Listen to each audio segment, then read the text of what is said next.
Hey guys, I'm Greg Devlin with the Neon Tiki Tribe. Today, let's read Gigabytes of Disaster. This is a book about internet safety. And with so many kids on the internet today, they're at home because of the schools not in session, and they're on the internet doing their homework and they're doing their assignments.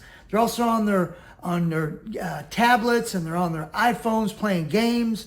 So what we want to do is make sure that you stay safe on the internet. We want to make sure that you never give out your home address to someone you don't know, or meet someone off the internet without your parents or guardians being nearby. Let's check it out. You ready? I gotta get you closer too. All right. This is Gigabytes of Disaster.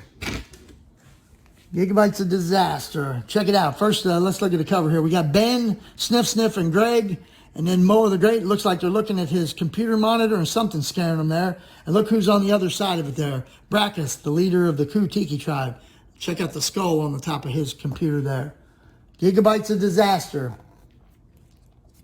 It was a beautiful day on Tiki Island as Greg, Ben, and Sniff practiced kickball. They didn't know they were being watched. The Tikis had been following Greg all day, hoping to find a way to capture his medallion and force the Neon Tikis to surrender. Notice the medallion around Greg's neck here. See it? Here's a close-up of it. That's what the Tikis are after. If they can get this medallion, then they can control the Neon Tiki Tribe. Okay, I'll come over later today to work on our school project, Ben, said Greg. I'll buy the supplies this afternoon. If I'm running late, I'll email you. Sounds like a plan. See you later, Greg, Ben exclaimed. He irritates me, sneered Brackus. Ha ha, Garmo, Pyra snickered. Brackus doesn't like you. No, dimwits, rumbled Brackus. Greg irritates me. We need that medallion. Check it out. They got Tiki Island pizza there and their sodas here, playing games. Here's Brackus with his binoculars on. I've almost got it, exclaimed Hookah. By the way, we got Hookah over here, Brackus, Pyra, and this is Garmo, the largest of the Tikis. This is Hookah here. I've almost got it, exclaimed Hookah. Not if I get it first, cried Pyra. You can see they're playing a game. I got it, shouted Garmo, holding his tablet in the air. Brackus vibrated with anger as he shot laser beams at them. Ouch, they yelped. Put those away, he ordered, snatching Hookah's tablet. Oh, I have a message, said Garmo happily, reaching for his tablet. That gives me an idea for a perfect evil plan, said Brackus.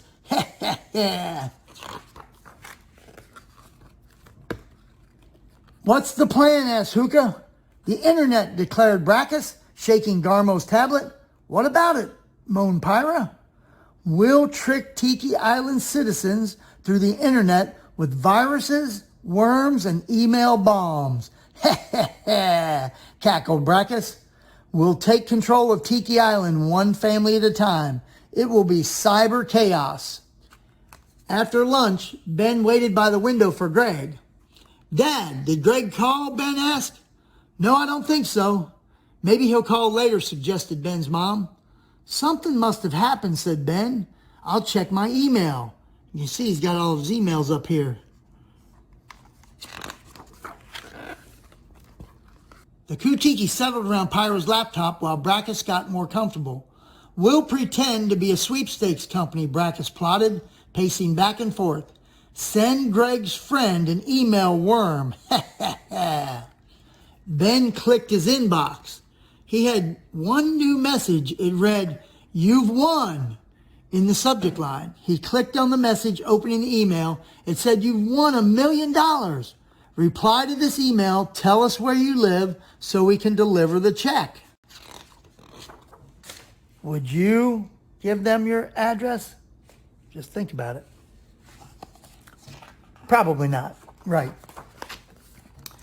Before Ben could answer the email, a new email arrived in his inbox. The subject line said, "Hurry up, dummy. Time is running out." Something didn't feel right to Ben, but the money would help his parents. Another new email arrived in his inbox. The subject line said, "We're getting annoyed. Give us your home address now." Ben clicked reply, typed in his home address, and then clicked send. He didn't tell his parents so they would be surprised and proud when the check arrived. But check out Ben. He looks like he's sweating here, doesn't he? I would be sweating too. Ding dong! Your friend must be here, Ben. Can you get the door? Called his mom. Sure. Ben opened the door. Hi, Greg. Ben looked up and down the street suspiciously. Is something wrong? Asked Greg. You seem nervous. Ben told Greg about the emails. Greg immediately contacted the Neon Tiki tribe, but was not soon enough. Ding dong! Uh-oh, said Greg. Grrr, growled Sniff Sniff. The boys looked out the window. They saw an oversized check and balloons. It's the Ku-Tiki, said Greg. What do we do? Asked Ben nervously. Follow me, said Greg, running upstairs. Greg grabbed an empty bucket, filled it with water in the bathtub. The boys opened an upstairs window and dumped the bucket of water on the Ku-Tikis. Is it raining? Asked Garmo. They looked at the sky. And they look mad, don't they? Next, a cloud of flour landed on them. Brackus let go of the balloons and put on his super shades. Get him, he said. Oh, man, look at all the stuff all over him. Take that. Brackus shot a poorly aimed laser beam which simply popped the balloons. Pop, pop. Garmo grew as big as a house, but Greg and Ben put glue and birdseed on him. He felt ridiculous as birds from the neighborhood started flying all around him trying to eat the birdseed off of him. Look at him battling all the birds there. Hookah, he always blows smoke. He blew smoke into the house. Greg, Sniff Sniff, Ben, and his parents rushed out of the house coughing. Grab the medallion, Brackus commanded. Look at him reaching for the medallion on his neck right there. A tangle of vines wrapped around Brackus' arm. Hey! Zeke dropped out of the sky holding the other end of the vines, and Moa ran close behind him. In a blur, a brick wall formed in between the people and the Ku-Tikis. Dar appeared in front of the finished wall. Hookah says, no fair. Ben's mom and dad say, awesome. Using her super shades, Tia cleared the smoke out of Ben's house with a mist of water vapor. These measly vines can't hold me, grunted Brackus. He tried shooting laser beams, but the water and flour mixture just oozed onto his shades. Do you want a hand? Asked Zeke. He slowly clapped, giving Brackus a fake applause. Hookah jumped at Dar to headbutt him, but he missed and banged his head on the wall. Ouch, he said. Pyra frantically fanned herself, trying to dry out, but Tia doused her with a wave of water. Garmo laughed at Moa, but couldn't see because of all the birds and fell down. Oomph! He hit the ground hard. The Ku-Tikis fled. I told you we should have done the internet scam from inside the lair, Brackus yelled at the other Ku-Tikis. An internet scam, huh? Asked Zeke. Yeah, they tricked Ben with a fake sweepstakes company, said Greg. I think we're acquainted with their internet provider, said Tia. Dar smiled. Yes, I believe we are. Can you give me a lift, Moa? Moa picked him up right here. Gladly, he replied, extending his hand towards Dar. He slung him out there, and Dar flies back to the den. Comes landing in there, inside the den. Moa had hurled Dar to the Tiki Island internet service located at the Neon Tiki tribe's home base. With one click of a button, the Ku-Tikis lost their internet service. The Ku-Tikis won't be doing internet scams anymore, said Tia.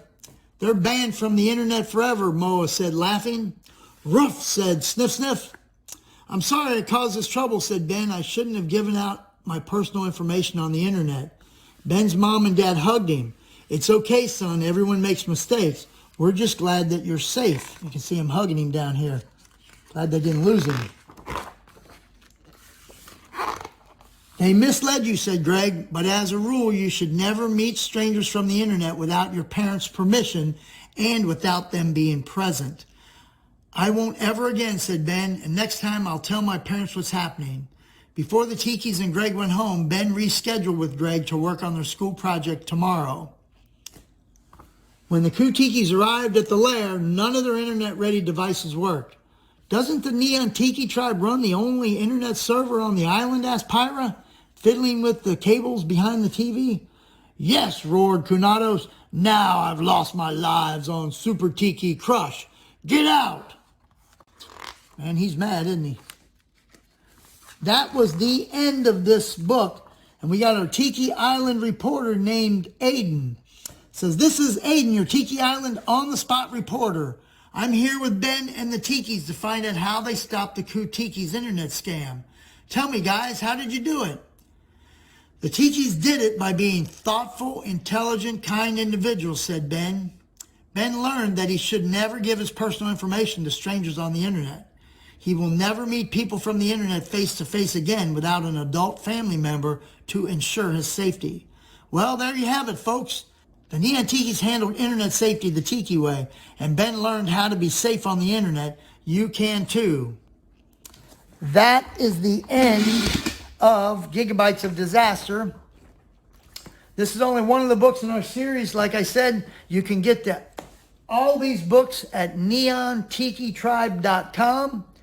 Just click on the green link below any one of the books and it will take you to the professional book readings. Thanks so much for listening.